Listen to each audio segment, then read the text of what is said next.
Fans, it's what is it, Wednesday, and we need to make some more progress on the kitchen island. Been making a lot of progress so far. All the joints have been filled and smoothed, and now we got to make some feet to put the casters on. So I'll show you what my plan is for that now. On the bottom of the table you can see that looks pretty good. I use the big grinder to make the big stuff, big cuts, and I'm going to use the small grinder now to smooth it out. But here's the caster, and they need to go here. And so what I'm going to do is put squares. I'm going to cut little rectangles out of some plate metal with about an inch of overhang on either side, so that you don't see the caster base when you look at it, just unless you were looking to see it.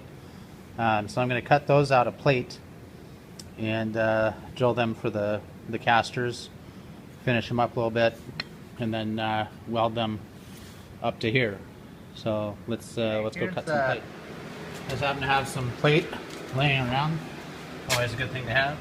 So here's how much I need to cut. I find a T-square comes in really handy, and then just a white grease metal pen.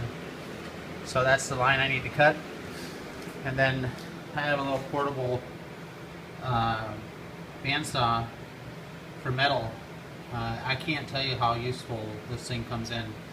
Best couple $100 I've spent in the shop in a long time. So let's get that. Hey, it wasn't too successful. I need to move my plasma cutter over to cut that metal, the plate. But what I'm going to do is, you can see I'm just taking the scale off. Anywhere where it touches wood, where the wood shelf goes here and up above, you can see here it's a little dirty, it needs to be cleaned up and retouched. But I've done an etch prime, so I'm going to do an etch prime and a paint over that. Anywhere you don't want metal touching wood, it'll rust, it'll trap moisture, it'll attack the wood, you know. And so I'm going to grind this down, just take the scale off, and then etch prime it and paint it. And then you can see now all the corners have been filled and ground down with the big grinder. So we're gonna get those done, and then I'll just do the base.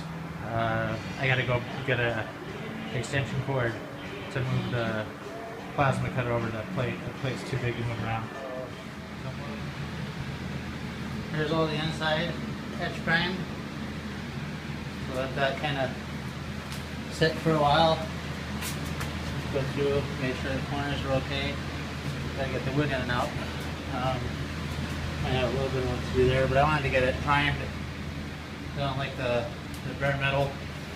So I did the heavy grinding outside and the welding and the filling, and then did the etch prime on the inside, because I don't like to weld with etch prime or weld through primer, because I think it's an extreme health risk, and I wish more people would be aware of the potential hazards of welding around that stuff.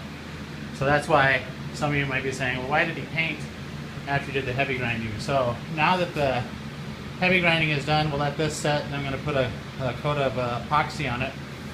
That's what the wood will rest on the frame, on the internal frame. And then we're going to brush the outside with a nylon wheel with abrasive grit, which will give it a nice brush look. Then I'm going to put a clear satin on it. I'm going to go work on the legs and the bases.